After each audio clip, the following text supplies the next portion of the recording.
Not been a real fun time around these parts. Very sorry for a rough first round of the NCAA tournament. Let's see if we can get it turned around in round two with a Power Five for Saturday.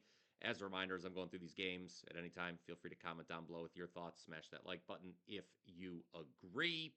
Obviously, as of this show, there had not been too many significant upsets in this NCAA tournament. And you know what?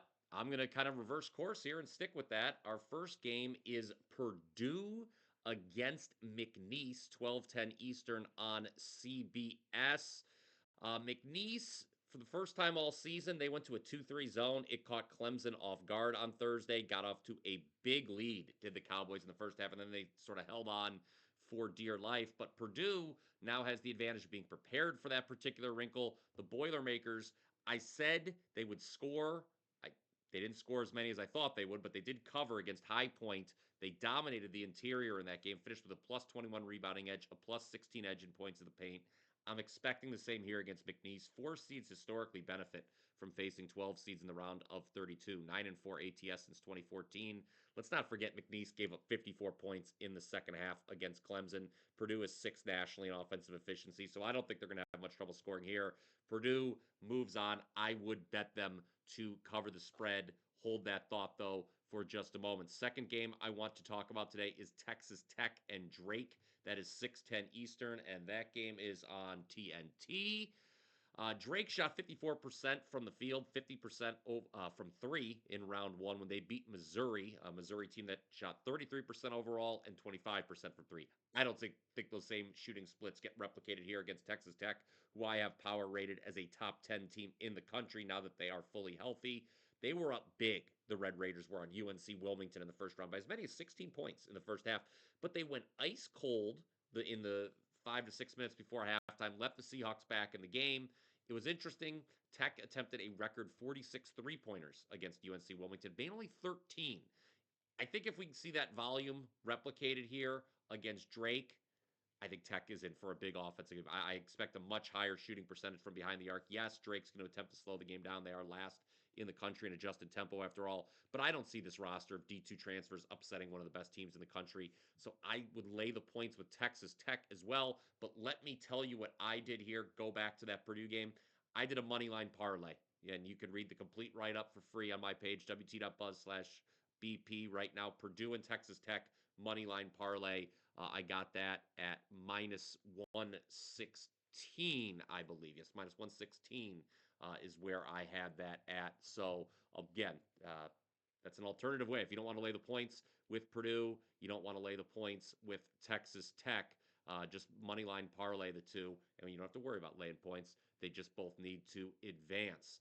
Similar deal with Michigan, Texas A&M. I'll play the money line here with Texas A&M. Look, guys, I don't know what else I have to say about this Michigan team. I grew up a Michigan fan, but this team is so fraudulent. They got so lucky on Thursday against UC San Diego. UC San Diego did not come out ready for prime time.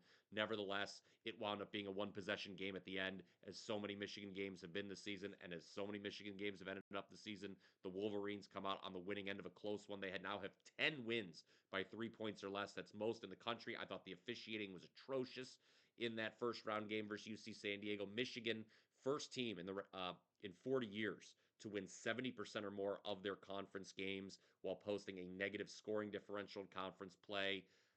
You saw the turnover issues like I thought there would be against UC San Diego.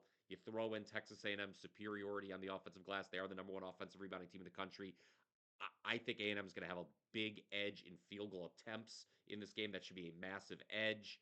And I know I faded the Aggies in round one against Yale, where I thought Yale's 3 point superiority would be the difference, but A&M still scored 80 points despite just shooting 24% from behind the arc. They're probably going to shoot better here against Michigan. Again, I think Michigan has been living on borrowed time for quite a while now. Texas A&M advances. I would play them on the money line. By the way, that's 5:15 on CBS. Auburn has failed to cover five in a row, the top seed. They are in action 7:10 Eastern on TBS or True TV. You can have your pick of networks there. They're facing Creighton, down to a 9 point favorite are the Tigers in this one. Bruce Pearl was pretty critical of his team after the first round win over 16 seed Alabama State. Granted, Auburn still won by 20, even though they missed 14 free throws. It was a lethargic start. They were only up one shortly before halftime, but they went on a big 26 to 7 run surrounding the break to get a comfortable margin there. I made this line double digits. I think we're getting a little bit of value on Auburn because they failed to cover 5 in a row. Also, Creighton was very impressive in their first round game, won by 14 against Louisville, but they're not going to shoot 57% again here against Auburn or 11 of 24 from three. Ultimately, this game's likely decided by Auburn's ability to get to the hole. It's not easy because Creighton's got Ryan Kalkbrenner, but I think the Tigers win and cover here. Last game to talk about on the show today, BYU +1 against Wisconsin, 7:45 Eastern on CBS. At some point, everyone's tank lands on empty, and I think that's the case here with Wisconsin, who played 4 games in 4 days last weekend in the Big Ten tournament, then a fast-paced game in elevation versus Montana, overmatched Montana in the first round on Thursday. I know BYU's been pretty busy themselves over the last 10 days, but they're used to playing at elevation. I think their offensive superiority wins out here. Wisconsin, they can go cold. We saw it in the Big Ten final versus Michigan when they shot 22% from the field, and I think Wisconsin's going to struggle to get stops. I think BYU gets the job done against Wisconsin. Minor upset, I would take the +1. Here is your recap of the Power Five for Saturday. Purdue, I would lay the points against McNeese. Texas Tech, I'd lay the points against Drake. However, I would also consider a money line parlay with those two favorites. I like A&M on the money line against Michigan.